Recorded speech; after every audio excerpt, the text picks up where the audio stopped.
নমস্কার বন্ধুরা, আবার একটা নতুন রেসিপিতে আপনাদের স্বাগত। আজ আমি বানিয়ে দেখাচ্ছি বাটার চিকেন। এটা রুটি, নান, পরোটা, লুচি সব কিছু দিয়েই খাওয়া যায়। আমরা ভাত দিয়ে খেয়েছি। এর জন্য লাগবে 500 গ্রামের মতো চিকেন আর আদা, পেঁয়াজ, রসুন বাটা, পরিমাণ মতো নুন, হলুদ গুঁড়ো, লঙ্কা গুঁড়ো আর জিরে গুঁড়ো, ধনে গুঁড়ো দিয়ে দিলাম। তারপর এখানে 100 গ্রামের মতো দই অ্যাড করে দিয়েছি।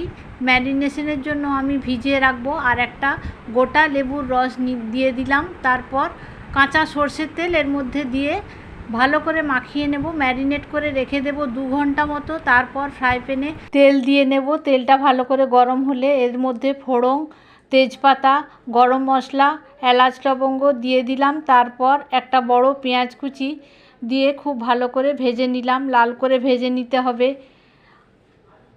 অ্যাকচুয়ালি এই রান্নাটা একটু রিচ রান্নায় হয়, যেহেতু এতে ফ্রেশ ক্রিম থাকে আর বাটার থাকে।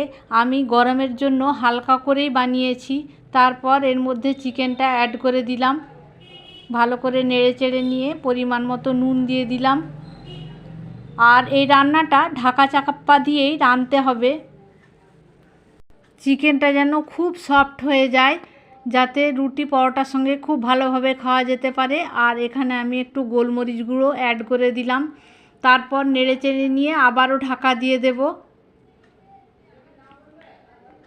তারপর এর মধ্যে একটা কিউব বাটার দিয়ে দিলাম। আপনারা চাইলে 2টো কিউবও দিতে পারেন। আমি একটা কিউবই দিয়েছি।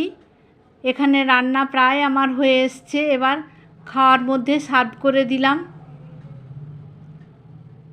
এরকম রান্না আপনাদের কেমন লাগে কমেন্টে জানাবেন। ভালো থাকবেন, সুস্থ থাকবেন। নমস্কার, দেখা হবে পরের ভিডিও।